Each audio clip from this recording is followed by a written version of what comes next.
오늘은 오즈모 포켓 3 그 외 부가 설정을 어떻게 설정하는지 한번 알아보도록 하겠습니다. 먼저 사용자 저장 설정인데요. 위에서 아래로 쓸어 넘기면 왼쪽 위에 사람 모양을 터치해 주시면 C1의 저장이 이렇게 나옵니다. 일단 이 메뉴는 이따가 다시 오도록 하고 화면으로 돌아가서 아래에서 위로 쓸어 넘기고 해상도랑 프레임 설정이 나오죠. 그리고 화면 오른쪽에서 왼쪽으로 쓸어 넘겨서 프로 선택, 노출, WB, 글래머 효과, 컬러, 포커스 모드, 이미지 조정이 나옵니다. 마이크 아이콘을 선택을 해주시면 채널, 윈드 노이즈 감소, 오디오 방향 지정 메뉴가 또 나옵니다. 지금까지 이야기했던 이 메뉴들이 사용자 저장 설정에 저장이 됩니다. 간단하게 말하면 아래에서 위로 쓸어 올리면 나오는 메뉴와 오른쪽에서 왼쪽으로 쓸어 넘기는 메뉴 전부인데요. 위에서 아래로 쓸어 넘기면 나오는 메뉴들은 이 사용자 저장 설정에 담겨지지 않습니다. 그럼 제가 사용자 저장 설정에 어떤 설정을 저장하는지 보면 해상도는 1080p, 프레임은 30프레임, 노출 오토, WB, AWB, 글래머 효과 끄기,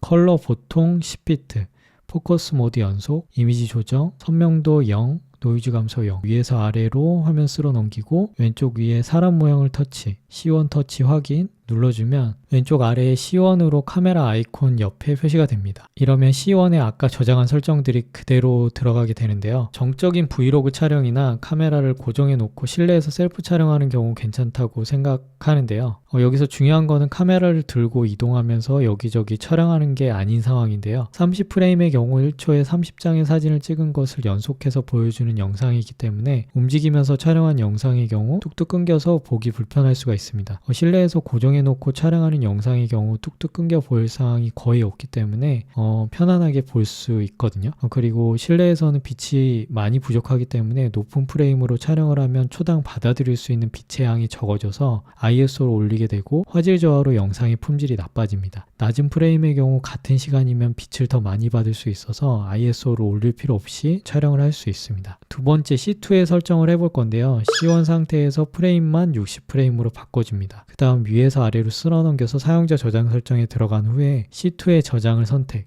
그리고 확인.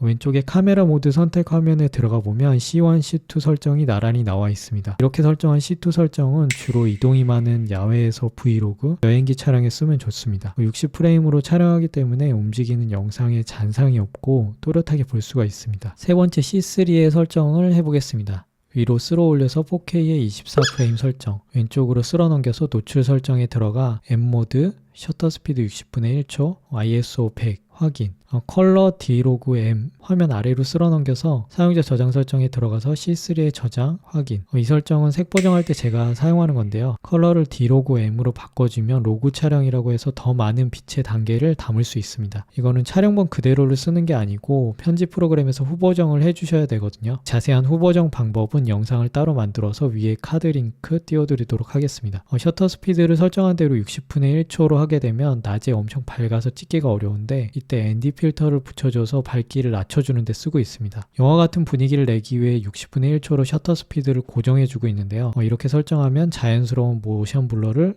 얻을 수 있습니다. 제가 쓰는 세 가지 설정을 알려드렸고 화면 위에서 아래로 쓸어내려서 나오는 왼쪽에서 두 번째 원형 아이콘을 터치합니다. 스크린 회전 촬영 메뉴인데요. 위에 스위치를 터치하면 처음 스크린을 돌려서 전원을 키면 바로 녹화가 됩니다. 버튼을 다시 터치하면 해제가 되고요. 아래 맞춤 설정은 아까 설정해준 사용자 저장 설정과 마지막 설정, 동영상, 저조도, 하이퍼랩스 항목이 나오는데요. 이 중에 한 설정을 C2에 선택을 합니다. 그리고 스크린 회전, 촬영을 다시 설정해두면 스크린을 돌려서 키자마자 선택한 C2 설정으로 바로 녹화가 됩니다. 저는 이 설정은 켜놓지는 않는데요. 그렇게 급하게 키자마자 촬영할 일도 없고 전원을 켜도 바로 촬영을 안 하고 설정을 세팅하는 경우가 많아서 꺼놓고 있습니다. 나는 키자마자 바로바로 촬영을 하는 게 좋다고 하신다면 사용자 사전 설정을 C에 세팅을 미리 저장해 놓고 그 설정을 선택해서 바로 촬영하시면 될 것 같아요. 메뉴로 돌아가서 세 번째 해 모양을 터치하면 밝기 메뉴로 들어갑니다. 원하는 화면 밝기를 세팅해주면 되는데 밝은 낮에는 빛 때문에 화면이 잘 안 보이거든요. 항상 100%로 설정해 두시고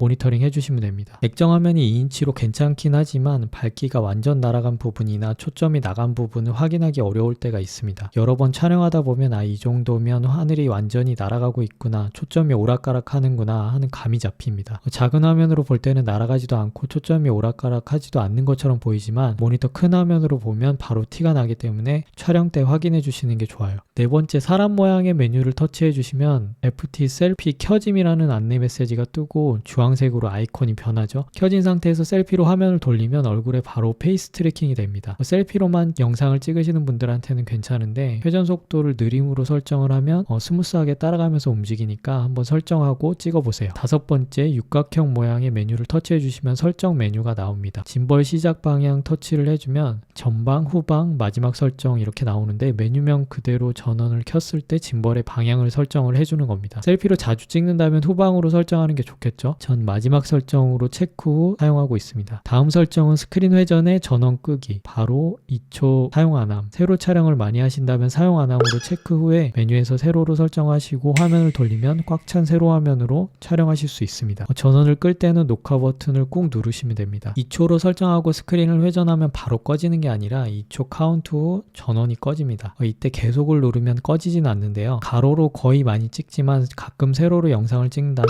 2초로 설정. 이때 자동 회전으로 세팅을 해놓으면 꽉 찬 세로 화면으로 촬영이 가능합니다. 저는 세로 화면으로 촬영을 안 해서 그냥 바로로 설정을 해놓습니다. 웨어러블 모드 설정에 들어가면 안내 메시지가 나오고 확인을 누르면 카메라가 후방으로 오고 잠시 후에 화면이 꺼집니다. 화면을 터치하면 켜지고 위로 쓸어 올리면 이 모드는 백팩, 어깨끈에 거치할 때 사용하라고 만든 모드인데요. 배터리 사용을 좀 줄이고자 화면이 꺼지는 세팅을 넣은 것 같아요. 전 이 모드가 활용도가 있을지 의문입니다. 다음은 슬라이드 제어 터치에서 들어가면 짐벌, 줌 두 가지를 선택할 수 있습니다. 짐벌을 선택하고 오른쪽 끝 중간을 터치해서 위로 드래그하면 짐벌이 위로, 아래로 드래그하면 아래로 이동을 합니다. 오른쪽 끝 중간을 다시 한번 터치해서 위로 드래그하면 화면 확대, 아래로 드래그하면 화면 축소가 됩니다. 두 가지 중 아무거나 하나 정해주고 조이스틱으로 짐벌 이동, 슬라이더의 확대 축소를 설정해두는 설정이 제일 적합하다고 생각합니다. 슬라이더의 짐벌 이동을 지정해두면 위아래밖에 조작이 안 되기 때문에 조이스틱으로 조정하는 게 더 효율적입니다. 확대를 하게 되면 그만큼의 화질 손상이 있기 때문에 저는 별로 사용하진 않고 차라리 편집 과정에서 크롭을 해서 원하는 부분만 잘라내고 있습니다. 셀피 플립에 체크를 해주면 셀프 촬영 시에 LCD 화면에 표시되는 그대로의 화면으로 녹화가 됩니다. 체크 해제하게 되면 LCD 화면의 반대 방향으로 녹화가 됩니다. 저는 화면에 표시되는 그대로 녹화되는 게 더 보기 편해서 체크하고 촬영을 하고 있습니다. 내장 마이크 오디오 백업.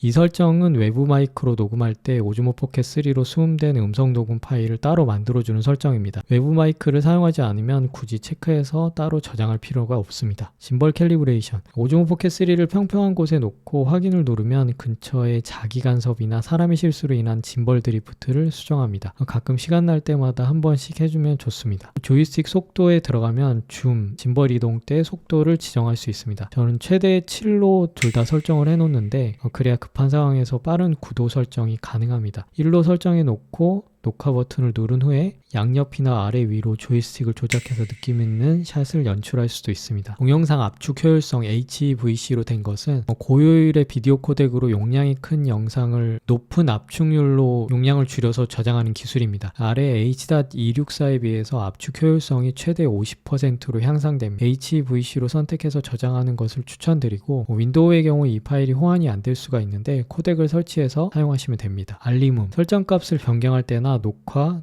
정지할 때 소리 음량을 정하는 건데 저는 시끄럽게 느껴져서 음소거로 설정을 하고 사용을 하고 있습니다. 참조선은 격자 2.35:1 가이드 설정이 있는데 격자를 켜주면 회색의 가이드선이 화면에 나타납니다. 수평 수직을 맞출 때 도움이 되고 만나는 4개의 전 부분에 주제가 되는 인물이나 사물을 위치시켜서 구도를 구성할 수도 있습니다. 2.35:1 설정을 켜주면 아래 위로 회색선이 그려지는데 주로 영화에서 쓰이는 비율 가이드입니다. 편집 과정에서 회색선 위 아래 부분을 검은색으로 처리를 해주면 2.35:1의 비율이 만들어지는 거죠. 깜빡임 방지, 50Hz, 60Hz 자동 설정이 있습니다. 실내 형광등 아래에서 영상을 촬영하다 보면 이렇게 깜빡이는 영상이 찍힐 때가 있습니다. 플리커 현상이라고 하는 건데요. 전구가 우리 눈에는 항상 켜져 있는 상태로 보이지만 계속 깜빡이고 있는 상태인데요. 이 깜빡이는 속도와 카메라의 셔터 스피드의 속도가 다르기 때문에 깜빡이는 영상이 찍히게 됩니다. 우리나라 대부분의 전구가 60Hz로 되어 있으니까 60Hz로 설정을 해주시면 되고요. 50Hz는 유럽, 아프리카 일부, 남미 국가에서 많이 쓰인다고 하니까 거기에 여행 갔을 때 50Hz로 설정하시거나 아니면 편하게 자동으로 설정을 하면 플리커 현상이 좀 줄어들 겁니다. 타임코드 설정은 여러 대의 카메라로 촬영하고 나서 싱크를 맞추기 위해 필요한 설정입니다. 이름 관리, 폴더명과 파일명의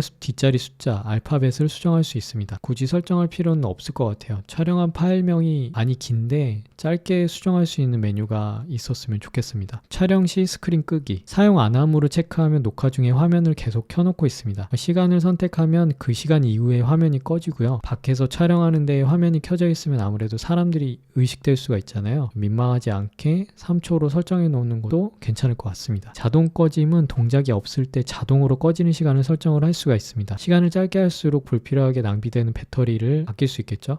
저는 2분 정도 설정을 하고 있어요. LED는 설정 해제하면 기기의 녹색불, 앞부분의 녹색불이 꺼집니다. 위에서 아래로 쓸어내려서 나오는 메뉴 왼쪽 아래에서 두 번째 사진 모양의 아이콘을 터치하면 가로, 세로, 자동 회전, 차례로 설정이 가능합니다. 가로로 영상을 거의 찍는다면 가로로 설정, 세로로 영상을 많이 찍는다고 하면 세로 설정하고, 설정, 스크린 회전에서 전원 끄기를 사용 안 함으로 설정을 해줘야 스크린을 돌려도 안 꺼지고 세로로 꽉 찬 화면으로 녹화가 가능합니다. 자동 회전은 가로, 세로 번갈아 가면서 골고루 자주 찍는다고 하면 선택해서 찍는 게 좋습니다. 오른쪽 아래 두 번째 사람 모양의 아이콘을 터치하면 회전 속도라고 나옵니다. 짐벌이 움직이는 속도를 설정할 수 있는데 촬영 방향을 바꾸고 나서 짐벌이 늦게 따라오니까 답답해하는 사람이 많더라고요. 여기서 빠름으로 설정을 하면 짐벌 반응 속도가 빨라져서 전환하는 대로 답답하지 않게 촬영을 할 수 있습니다. 느림으로 설정하면 좀 더 스무스한 짐벌 무빙으로 촬영을 할 수 있습니다. 마지막 오른쪽 끝 메뉴 짐벌 모드인데요. 이 모드 활용법은 따로 영상을 찍어서 카드 링크로